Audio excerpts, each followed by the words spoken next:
할렐루야. 예수 그리스도 이름으로 하나님 말씀 증거하겠습니다. 우리 다 같이 하나님 말씀 고린도전서 3장 10절부터 15절 말씀을 다 같이 찾겠습니다.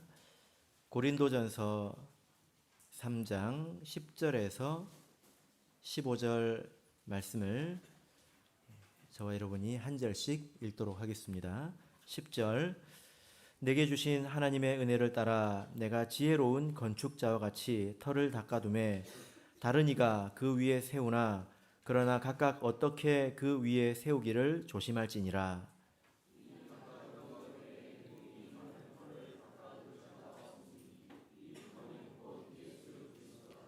만일 누구든지 금이나 은이나 보석이나 나무나 풀이나 짚으로 이 터 위에 세우면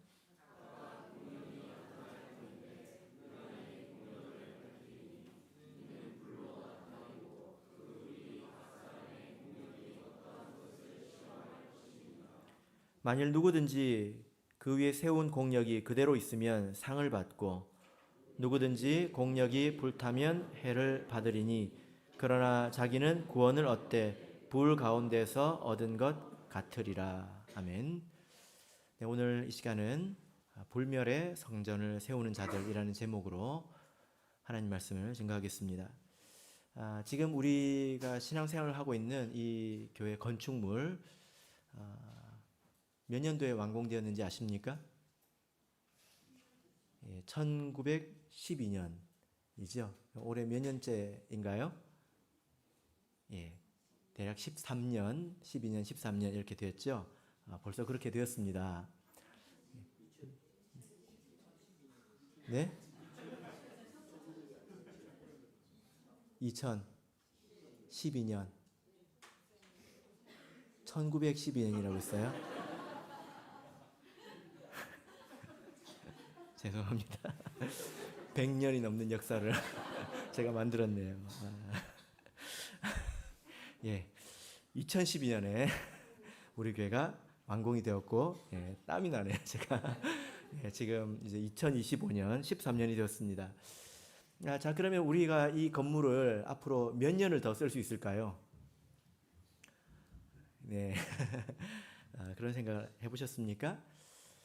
제가 우리 교회 건축물을 이렇게 보면 이 교회 건물과 우리의 신앙은 서로 상호작용을 하는 것 같습니다.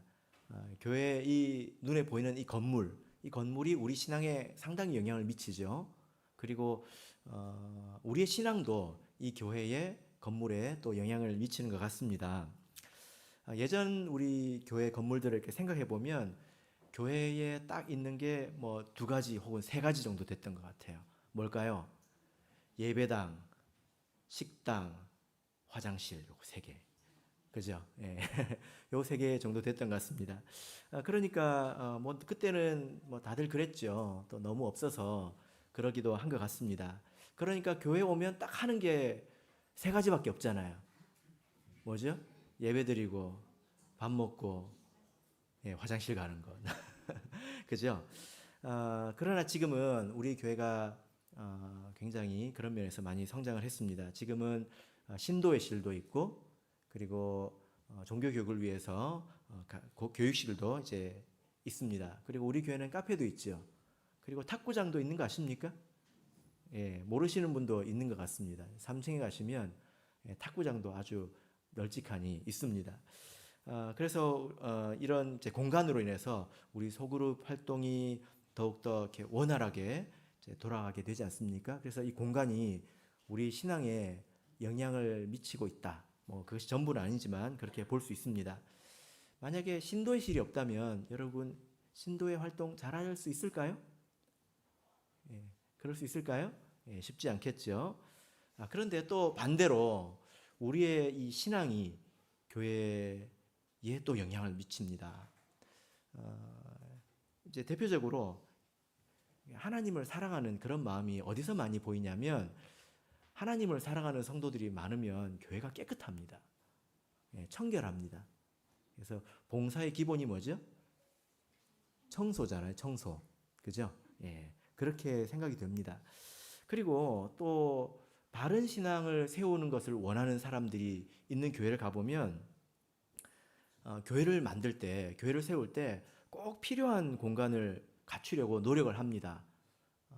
그래서 교회가 무엇을 해야 될지 알고 그것을 위해서 어떤 공간이 필요한지 이제 알고 교회를 이렇게 세운다라는 거죠. 그래서 어떤 교회를 가보면 그 교회에 어떤 공간이 있는지 이걸 보면 이 교회는 성도들이 무엇을 중요하게 생각하는구나 이거를 알 수 있죠. 그죠? 그래서 성도들의 신앙이 교회에 영향을 미치고 또 그 교회 건물이 다시 성도의 신앙에 영향을 미치고 이런 그 상호작용을 하는 것 같습니다. 그런 면에서 우리 교회는 건물은 어떻습니까? 제가 생각할 때는 괜찮은 것 같습니다. 예, 비는 조금 세지만 그러나 우리가 신앙생활하기에 사실 부족함이 없고 과분하다 뭐 이런 생각도 들 때가 있습니다. 그러나 이 건물도 결국에는 껍데기이죠. 그죠? 예. 우리가 나중에 뭐 이 건물을 떠나게 될 일이 있을지는 모르겠지만 떠나게 되면 이 건물이 다시 공장으로 돌아갈지도 모릅니다. 원래 이 건물이 공장이었잖아요. 그죠? 근데 교회가 됐습니다. 나중에 떠나면 다시 공장이 될 수도 있겠죠. 그래서 이것은 건물일 뿐이다라는 것입니다. 그래서 우리가 신경을 써야 될 것은 더 중요한 것은 이런 그 눈에 보이는 이런 건축물을 세우는 것보다 보이지 않는 성전을 바로 세우는 것이 무엇보다도 중요하다라는 것입니다. 보이지 않는 성전은 무엇을 말하는 것일까요? 자, 우리 16절을 보면 이렇게 나와 있습니다. 16절 같이 읽어보겠습니다. 시작. 너희가 하나님의 성전인 것과 하나님의 성령이 너희 안에 거하시는 것을 알지 못하느뇨. 예. 무엇이 보이지 않는 성전입니까? 예, 바로 하나님이 성령이 거하시는 우리들을, 우리 성도들을 말하고 있는 것입니다. 지금 이 건축물은 이제 완공이 되어서 우리가 사용하고 있지만 그러나 눈에 보이지 않는 성전 이것은 아직 완공이 되지 않았습니다. 우리가 계속 이것을 지어 나가고 있는 중이지요. 그죠? 예. 성경은 그렇게 말씀하고 있습니다. 에베소서 2장을 보겠습니다. 에베소서 2장. 그래서 교회 건축이 끝나면 우리가 할 일 다 했다 하고 이제 편하게 쉬려는 마음이 있죠. 그죠? 이제 누리자 이런 마음이 있죠. 그러나 아직도 건축 진행 중입니다. 에베소서 2장 21절 22절 에베소서 2장 21절 22절 읽겠습니다. 시작. 그의 안에서 건물마다 서로 연결하여 주의 안에서 성전이 되어가고 너희도 성령 안에서 하나님의 거하실 처소가 되기 위하여 예수 안에서 함께 지어져 가느니라. 예, 여기 보니까 함께 지어져 가고 있다. 그러니까 지금 계속 지어져 가고 있다는 거죠. 그죠? 이것은 우리의 신앙을 말합니다. 우리의 신앙이 아직도 완전하지 않다는 거죠. 우리의 믿음도 또 우리의 성품도 아직 완전히 예수님을 닮지 못했다는 것입니다. 그래서 계속 성장해야 된다는 거죠. 그리고 아직 믿음 안으로 들어오지 못한 그런 사람들도 있습니다. 그러니까 하나님께서 원하시는 그 성전이 완전히 지어진 것은 아니다라는 거죠. 그래서 건물로 이렇게 비유를 해보자면 어떤 곳은 상당히 지어졌고 어떤 곳은 뼈대는 섰는데 인테리어가 안 됐습니다. 그래서 보기에 흉합니다. 근데 어떤 곳은 아직 기초도 놓이지 않았습니다. 터만 있습니다. 이렇게 우리가 아직 진행 중이라는 거예요. 우리가 이 일을 계속 해 나가고 있는 것입니다. 우리가 성경을 보면 덕이 된다 이런 표현을 쓰지 않습니까? 우리 로마서 15장 2절을 보겠습니다. 우리가 같이 이 성전을 지어 나가는 것인데요. 로마서 15장 2절을 보겠습니다. 로마서 15장 2절 같이 읽겠습니다. 시작. 우리 각 사람이 이웃을 기쁘게 하되 선을 이루고 덕을 세우도록 할지니라. 예, 우리 각 사람이 덕을 세워야 한다 이렇게 말씀을 하고 있습니다. 덕이 된다 뭐 이런 표현을 하잖아요. 덕을 세운다, 덕이 된다 이런 표현을 하는데 이 뜻이 뭘까요? 이 덕이 된다고 하는 것은 이제 원문을 보면 집을 세우다 이런 뜻입니다. 그러니까 어떤 사람의 말과 행동이 집을 세우는데 도움이 된다는 거예요. 우리가 이 건축물은 뭐 여러 건축 자재로 짓겠지만 우리의 신앙, 우리 보이지 않는 성전은 뭘로 짓겠습니까? 뭘로 짓겠습니까? 예, 우리의 말과 행동으로 지어가는 것이거든요. 그죠? 그래서 어떤 사람의 말과 행동이 이 영적인 성전을 세우는데 도움이 된다. 덕이 안 된다는 것은 무슨 뜻입니까? 어떤 사람의 말과 행동이 덕이 안 된다고 하는 것은 건물을 허물고 있다는 거죠. 보이지 않는 성전을 허물고 있다는 것입니다. 여러분, 그래서 만약에 어떤 사람이 매 안식일에 교회 와가지고 교회 벽을 하나씩 부수고 간다고 생각해 보세요. 예, 이번 주 와가지고 이걸 부수고 다음 주 와서 저 벽을 부수고 그러면 신기하겠죠. 왜 저러고 있을까 이런 생각이 들지 않겠습니까? 근데 이런 일들이 사실 일어날 수 있습니다. 어떤 사람은 열심히 쌓고 어떤 사람은 열심히 허물고 이런 일이 있을 수 있다라는 것입니다. 우리는 다 덕이 되는 신앙생활을 해야 되겠죠? 예. 우리가 십시일반 돈을 모아서 이 건물을 짓고 또 최근에 주차장도 완공을 한 것처럼 우리가 같이 힘을 모아서 영적인 성전도 우리가 아름답게 지어 나가야 되는 것입니다. 그래서 모든 것이 끝난 것이 아닙니다. 우리가 계속 이 일을 해 나가는 이 성전 건축의 건축자라는 것을 꼭 기억하시길 바랍니다. 내 말, 내 표정, 내 선택, 내 행동 하나가 다른 사람들의 마음의 벽돌을 하나 올릴 수도 있고 또 하나 허물 수도 있다는 것을 항상 기억하면서 우리가 신앙생활을 해야 되는 것입니다. 오늘 말씀을 보면 이렇게 영적인 성전을 지어 나가는 데 있어서 우리가 주의해야 되는 점이 무엇인지 말씀하고 있습니다. 자, 우리 본문으로 돌아가겠습니다. 고린도전서 3장 10절 11절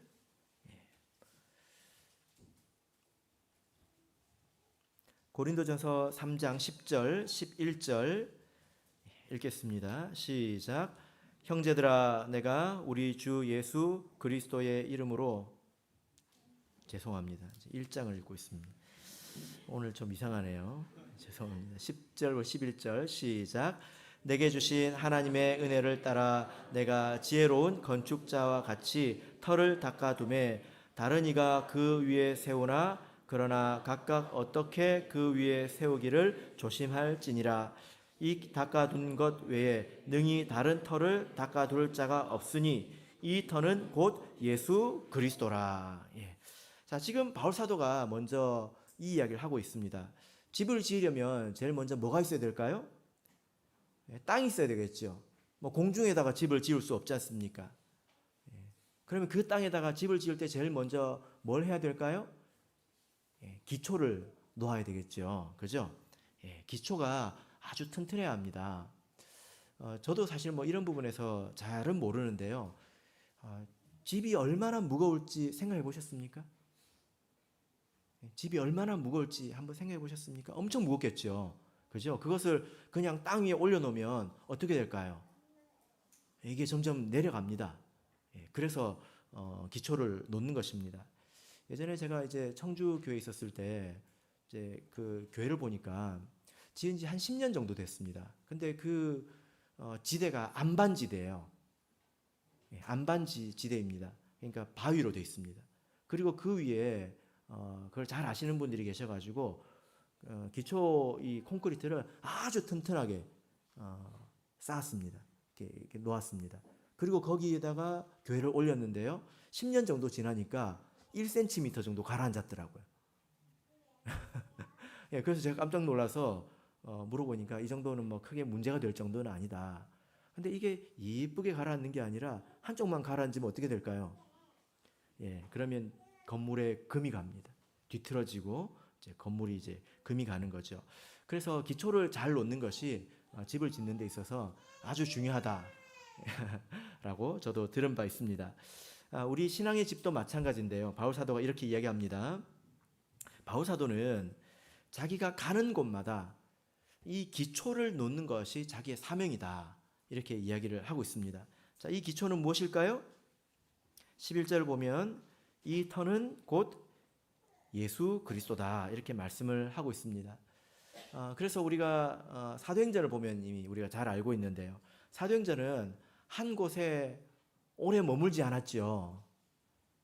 그죠? 예. 거기서 복음을 전하고 교회가 세워지면 곧 떠나고 그랬습니다. 심지어 뭐 데살로니가 이런 지역은 새 안식일 3주 정도만 머물기도 했잖아요. 그죠? 그러면 그걸 보면 야, 이렇게 해가지고 교회가 되나? 이 사람들은 어떻게 하지? 이런 생각이 들지 않습니까? 네, 그러나 바울 사도는 자기는 기초를 놓는 것이 자기의 역할이다, 자기의 사명이다. 그리고 다른 사람이 이미 이 기초를 놓은 곳에는 자기가 가서 집을 짓지 않겠다. 자기의 사명은 기초를 놓는 것이지 집을 짓는 것이 자기의 사명은 아니라고 이제 이야기를 했습니다. 로마서 15장 20절에 있습니다. 제가 읽어드리겠습니다. 로마서 15장 20절을 보면요. 또 내가 그리스도의 이름을 부르는 곳에는 복음을 전하지 않기로 힘썼노니 이는 남의 터 위에 건축하지 아니하려 함이라. 여기서 남의 터는 뭐 다른 걸 말하는 게 아니라 어떤 지역에 예수 그리스도의 복음을 기초를 다른 사도가 놨을 수도 있지 않습니까? 이미 그럼 거기는 이제 자기가 가지 않겠다 이렇게 이야기를 하는 것입니다. 그래서 바울 사도가 이 고린도 지역에 예수 그리스도라는 복음의 기초를 놓았다 이렇게 말하고 있는 것입니다.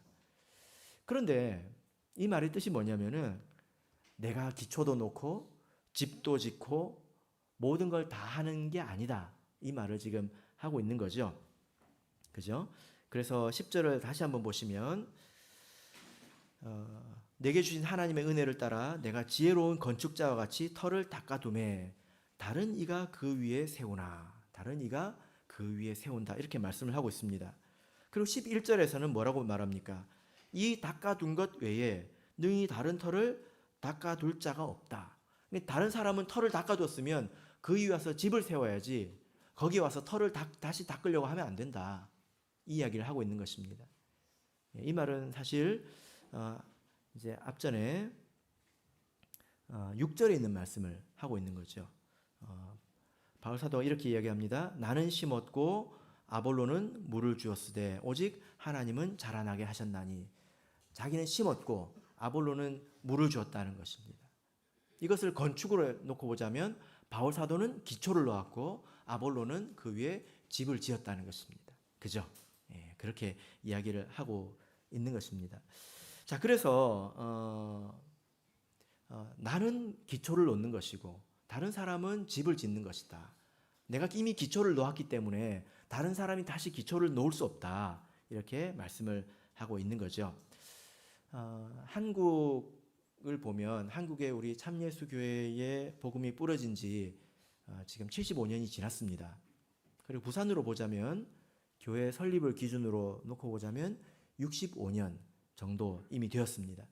그러니까 이미 기초가 놓였겠죠. 이미 기초가 놓였습니다. 이 기초는 예수 그리스도 그리고 예수 그리스도를 중심으로 한 우리 구원의 복음을 말합니다. 예수 그리스도가 기초가 된다라고 하는 것은 단지 예수님만 믿으면 된다 그런 뜻은 아니지요. 조금 더 구체적으로 기록된 말씀이 있습니다. 에베소서 2장 20절을 보겠습니다. 에베소서 2장 20절 보겠습니다.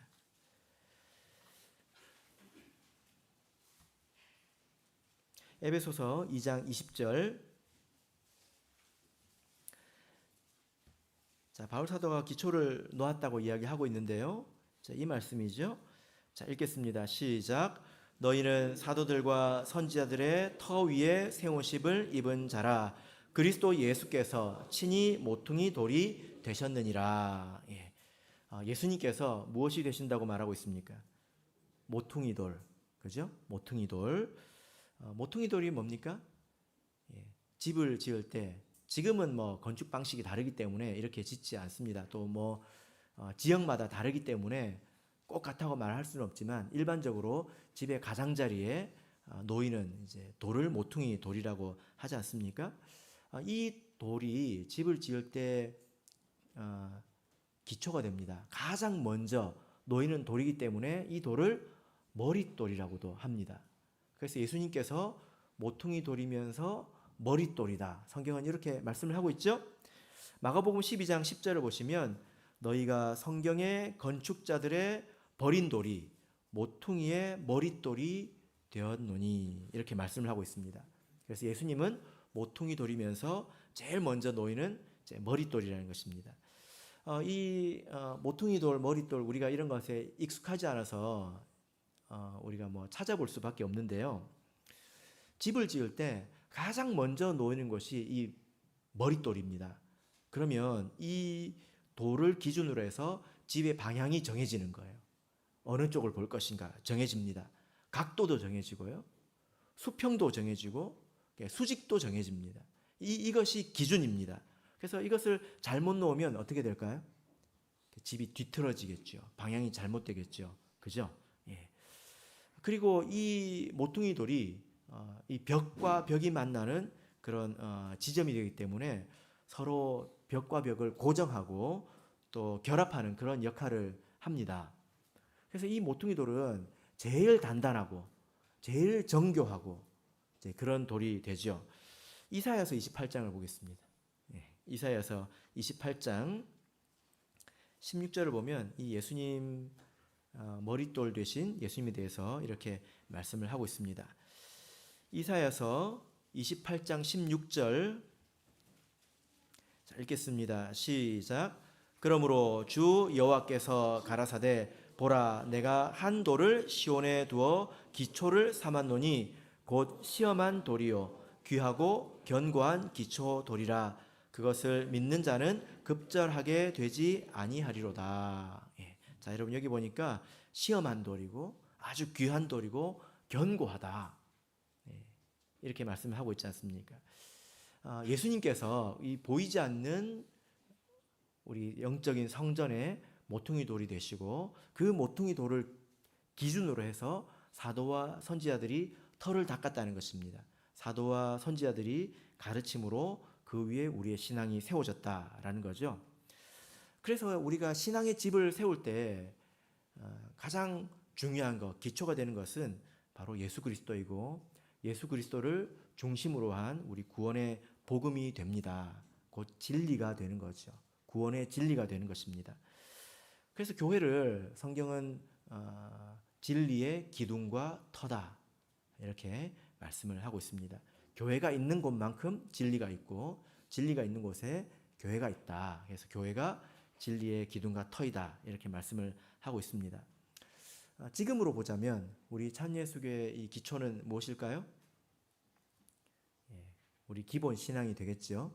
우리 참예수교의 구원의 진리입니다. 이 터를 다시 닦을 필요가 있을까요? 내가 건축자입니다. 내가 이제 교회에서 직분을 맡았어요.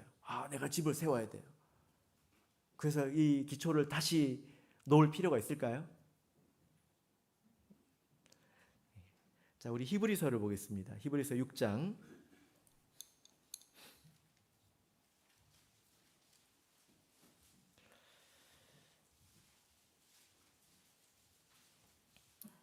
1절에서 3절입니다.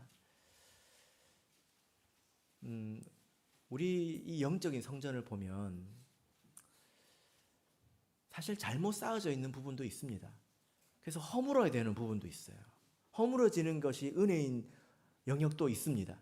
그죠? 그런 것은 허물어야 되겠죠. 또 바로 쌓아야 되는 부분도 있습니다. 그런데 이것을 혼동해서 기초까지 내가 다시 놔야 되겠다. 이런 마음을 가질 수 있을까요? 없을까요? 그런 일이 있을까요? 없을까요?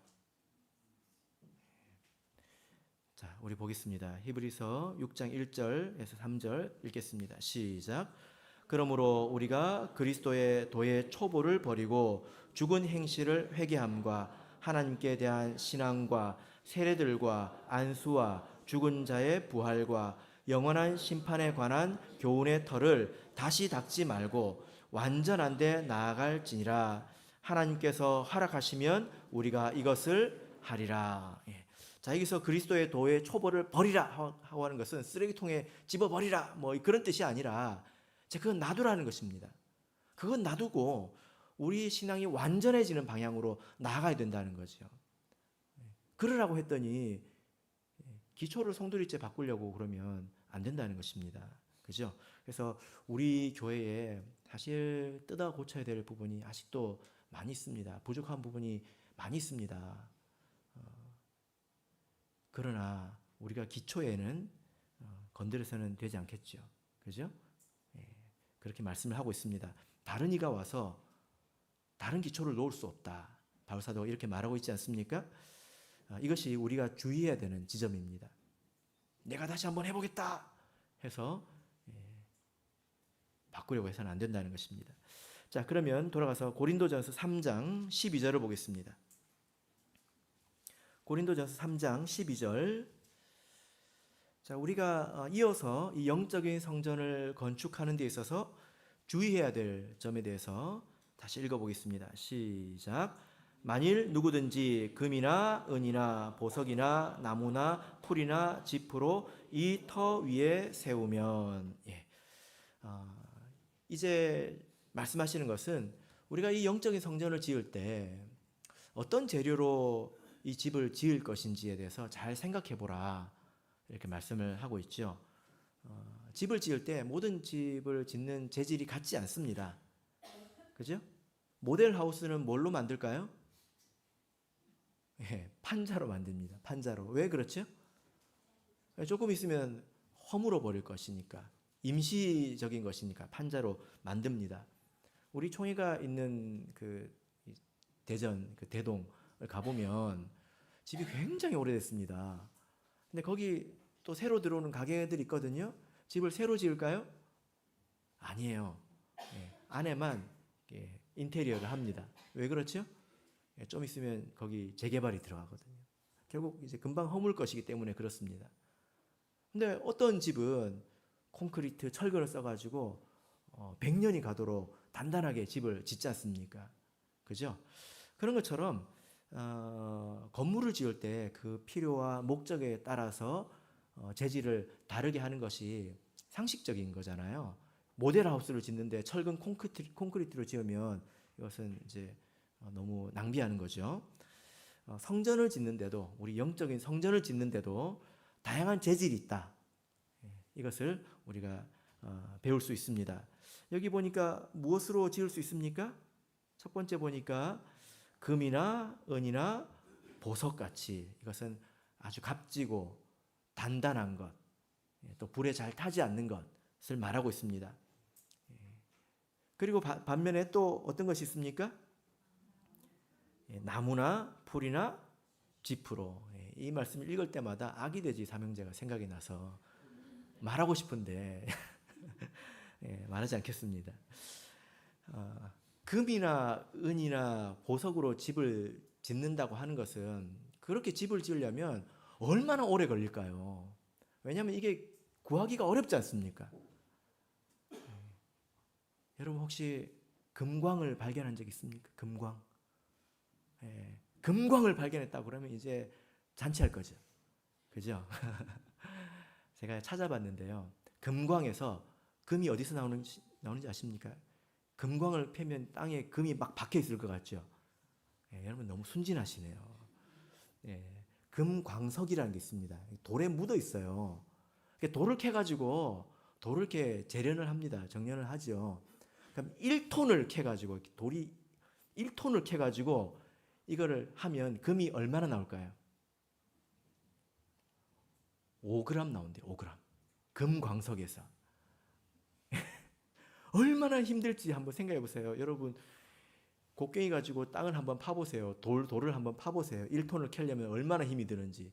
1톤을 캐가지고 그걸 또 엄청난 가공의 단계를 거쳐가지고 5g 나오는 게 얼마나 힘들겠습니까? 그러니까 금으로 이렇게 신앙의 집을 세운다고 하는 것은 대단히 고단하고 또 어려운 일을 말하는 거죠. 그러나 뭐 여기 나무나 풀이나 짚은 어디서든지 구할 수 있는 그런 재료지 않습니까? 지천에 이렇게 널려 있죠. 그죠?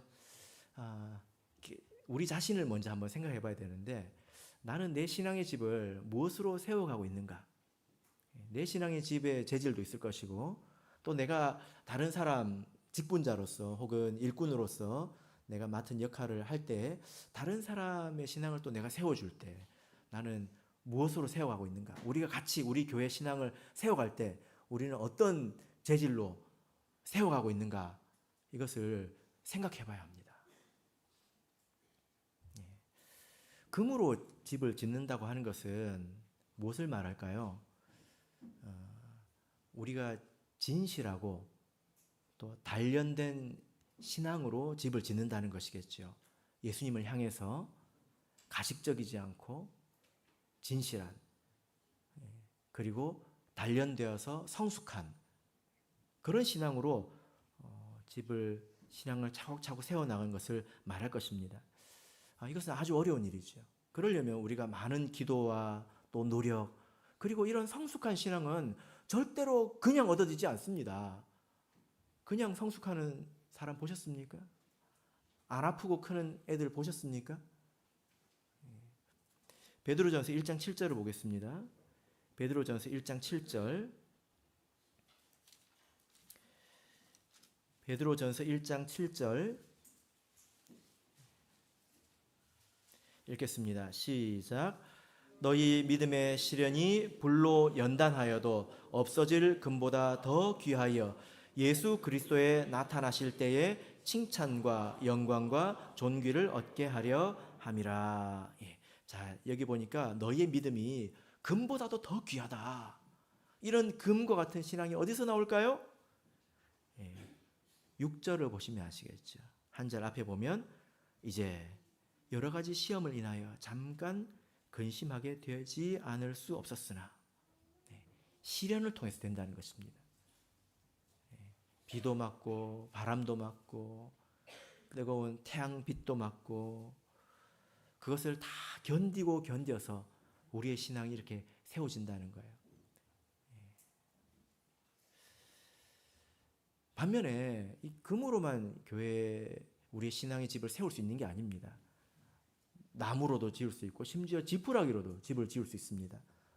이 지푸라기로 집을 짓는다고 하는 것은 무엇을 말할까요? 사람들을 붕 이렇게 띄워놓는 걸 말하겠죠. 분위기 좋은 교회. 그러면 사람들이 기분이 좋으면 믿음이 좋아진다고 착각합니다.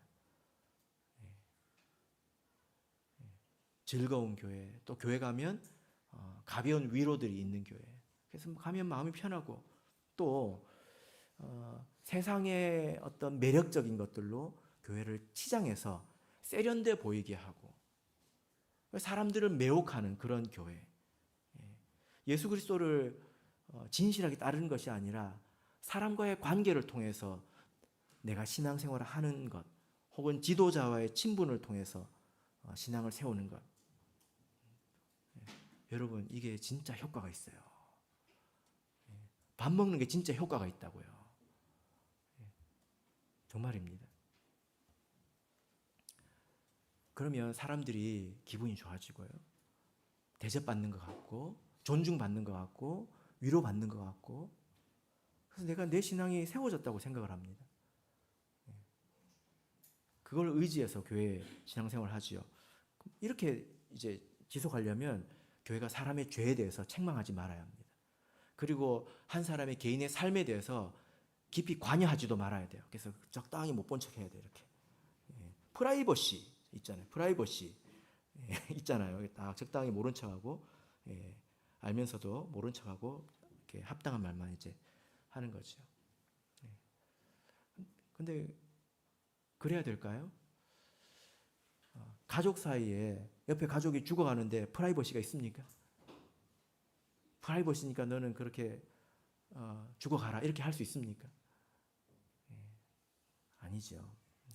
사실 이렇게 신앙을 세운다면 당장 뭐가 되는 것 같지만 그것은 지푸라기로 지은 집에 불과한 것입니다.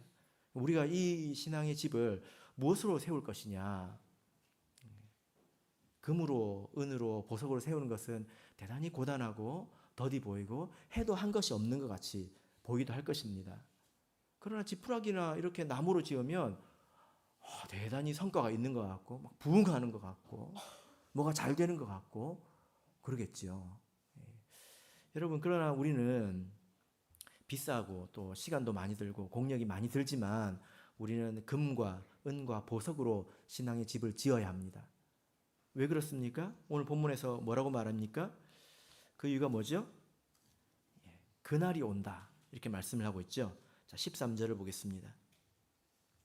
13절 읽겠습니다. 고린도전서 3장 13절 읽겠습니다. 시작. 각각 공력이 나타날 터인데 그날이 공력을 밝히리니 이는 불로 나타내고 그 불이 각 사람의 공력이 어떠한 것을 시험할 것임이니라. 자, 우리가 금이나 은이나 보석으로 지어야 될 이유가 있죠. 왜 그렇습니까? 그날이 있기 때문입니다. 그날이 오기 때문입니다. 이 날은 어떤 날입니까? 이 날은 꼭 예수님의 재림이라고 말할 수 없습니다. 고난의 날을 말하죠. 불의 날을 말하는 것입니다. 신앙생활 해 나가면서 괴롭고 뜨거운 일을 당한다는 것입니다. 이건 여러분도 아시지 않습니까? 그래서 지푸라기 같은 것으로 인간관계나 좋은 분위기나 또 세련된 멋에 취해서 신앙생활을 시작했다면 고난이 찾아오면 그런 것들은 아무 쓸데가 없거든요. 그죠? 아무 쓸데가 없단 말입니다. 그 신앙이 무너져 버리는 거예요.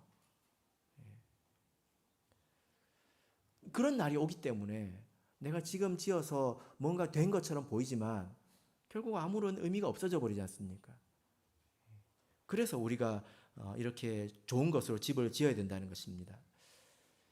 우리가 내 신앙도 그렇고 우리 교회의 이 신앙을 세워 나갈 때 사람이 실족하는 것을 사실 막을 수는 없습니다. 예수님께서도 이런 일이 없을 수는 없다 이렇게 말씀을 하셨죠. 그래서 사람이 실족하는 것이 모두가 교회의 책임은 아닙니다. 그러나 우리는 적어도 시험이 온다는 것은 가르쳐야 되고 그 시험이 올 때에 그 사람이 살 수 있도록 견뎌낼 수 있도록 신앙을 세워주도록 노력해야 되지 않겠습니까? 내 신앙도 마찬가지고요. 그죠? 마냥 좋은 관계 속에서 그냥 웃고 맛있는 거 나눠 먹고 좋은 카페도 가고 그게 다는 아니라는 것입니다. 제가 이것을 크게 느껴본 적이 있는데요. 제가 처음 부임해서 간 교회가 목포교회였습니다. 목포교회. 이번에 목포교회 영은에 제가 다녀왔거든요. 첫 해였나 둘째 해였나 그때 봄날에 9명이 세례를 받았습니다. 목포 같은 교회에서 40명 오는 교회에서 9명이 세례를 받았어요. 네, 대단하죠. 부산교회 9명 세례 받은 적이 언제 있습니까? 기억도 안 나시죠? 9명 세례 받았다니까요. 네. 제가 힘을 썼습니다. 그래서 달달 볶아가지고 박박 끓여가지고 탈탈 털어가지고 9명 세례를 받았습니다. 근데 지금까지 신앙생활을 하고 있는 사람이 딱 한 명이에요. 그 한 명이 보윤입니다.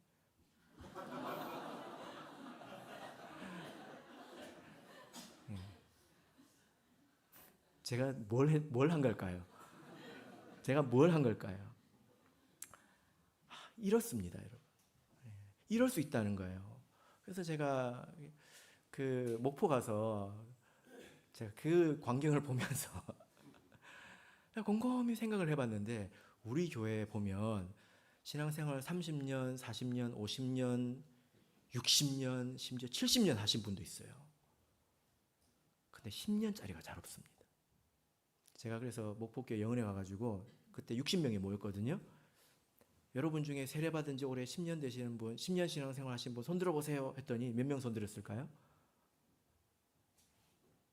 한 명도 없어요. 1, 2, 3년은 있어요. 10년이 없습니다. 왜 그렇죠? 제가 그걸 보면서 10년 내에 불이 오는구나. 10년 내에 타버리는구나. 그걸 제가 느꼈습니다. 그래서 오늘 제가 오기 전에 뭐 교적부를 볼 수도 있지만 한번 제가 여쭤보고 싶었습니다. 2025년이잖아요. 그죠? 1925년이 아니고 2015년에 세례 받으신 분 계십니까? 여기? 그 어간에 15년, 뭐 1, 2년 어간에 10년 되신 분. 예?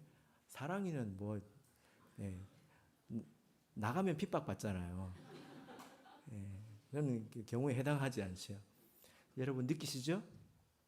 30년, 40년, 50년 된 분들은 수두룩 빽빽해요. 왜 그럴까요? 그래서 10년 내에 불이 오는구나. 그래서 이렇게 박박 긁어가지고 탈탈 털어서 도대체 뭐에 홀렸는지 그렇게 쌓아본들 지금 이렇게 됐다는 것입니다. 그래서 우리가 당장의 성과나 분위기나 뭐 이런 것에 의존하지 말아야 합니다. 우리가 항상 금과 같이 싸우려고 노력해야 합니다. 14절 15절 보겠습니다. 고린도전서 3장 14절 15절. 두 번째 이유가 있습니다. 그럼에도 불구하고 우리가 계속 금으로 우리 신앙의 집을 쌓아야 되는 이유가 있죠. 읽겠습니다. 시작. 만일 누구든지 그 위에 세운 공력이 그대로 있으면 상을 받고 누구든지 공력이 불타면 해를 받으리니 그러나 자기는 구원을 얻되 불 가운데서 얻은 것 같으리라.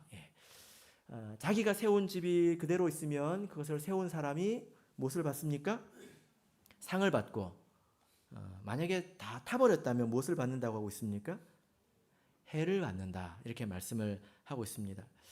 이 상은 천국에 가서 받는 상을 말할까요? 네, 그렇지 않은 것 같아요. 왜냐하면은 불타면 해를 받는다고 했는데 그러나 그 사람은 구원을 얻는다 이렇게 말씀을 하고 있거든요. 그러면 이 사람도 구원을 얻으니까 천국은 가겠죠? 천국에 가서 해를 받을까요? 천국에 가가지고 아버지 하나님께서 야 이놈아 하고 엉덩이를 막 때리실까요? 그러시진 않겠죠. 그죠? 여기서 말하는 상이라고 하는 것은 바울 사도도 이 이야기를 한 바가 있습니다. 내 면류관이 무엇이냐? 내 영광이 무엇이냐? 무엇이라고 했을까요? 데살로니가전서 2장 19절을 보면 이렇게 말씀합니다. 자, 보겠습니다. 데살로니가전서 2장 19절. 데살로니가전서 2장 19절 읽겠습니다. 시작. 우리의 소망이나 기쁨이나 자랑의 면류관이 무엇이냐? 그의 강림하실 때에 우리 주 예수 앞에 너희가 아니냐. 바울 사도가 무엇이 나의 상급이고 면류관이라고 했습니까? 내가 이렇게 열심히 했으니까 하늘에 가면 하나님께서 아파트를 한 10채 주시겠지. 그게 상급입니까? 그게 바울의 영광이고 면류관입니까? 아니죠. 자기가 수고한 그들의 신앙, 그래서 같이 손잡고 천국에 들어가는 것, 그 사람들이 자기의 면류관이라는 거예요. 그죠? 그러면 해가 된다고 하는 것은 무엇일까요? 내가 수고하고 애쓴 것이 아무것도 없다는 것입니다. 다 타버렸다는 것입니다. 그러나 그런 사람들도 불 가운데서 구원을 얻는 것 같다. 이렇게 말씀을 하고 있습니다. 이렇게 지푸라기로 나무로 열심히 집을 지을 수 있잖아요. 그러면 불이 타가지고 아무것도 없겠죠. 그러나 그 사람은 그 불 가운데서 구원을 얻는다 이렇게 말씀을 하고 있습니다. 여기서 불 가운데서 얻은 것 같으니라. 이 말의 뜻이 뭐냐면요. 자, 우리 아모스서 4장을 보겠습니다. 아모스서 4장 11절 보겠습니다. 구약성경 아모스서 4장 11절.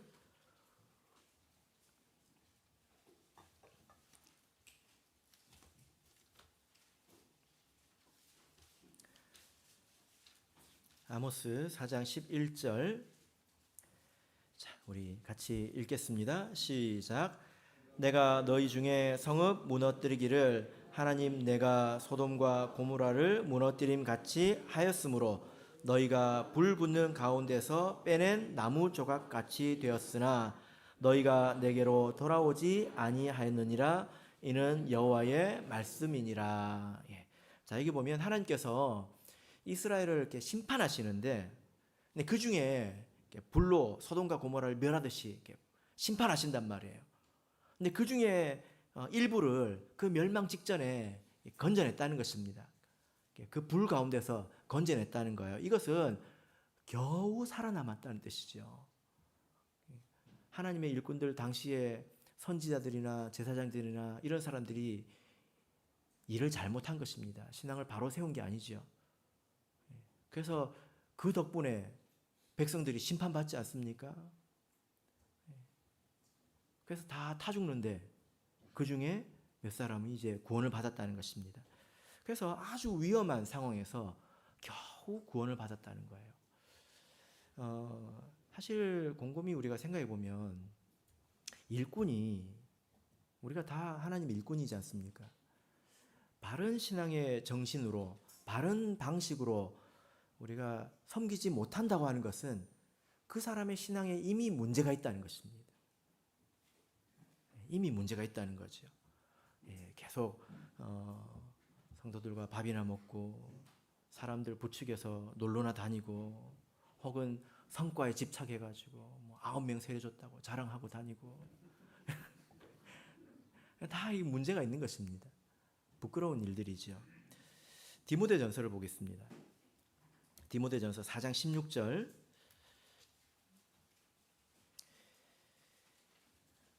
디모데전서 4장 16절.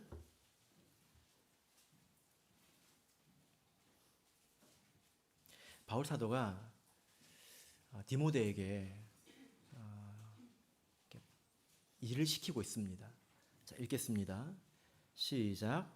내가 내 자신과 가르침을 삼가 이 일을 계속하라. 이것을 행함으로 내 자신과 내게 듣는 자를 구원하리라.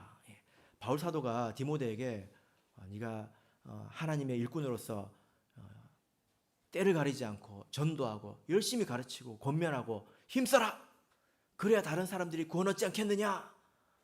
이렇게 말하는 것이 아니라 거기에 누가 들어가 있습니까? 그렇게 하는 것으로 너 자신을 구원한다는 것입니다. 바르게 일하는 것이 나 자신을 구원한다는 것입니다.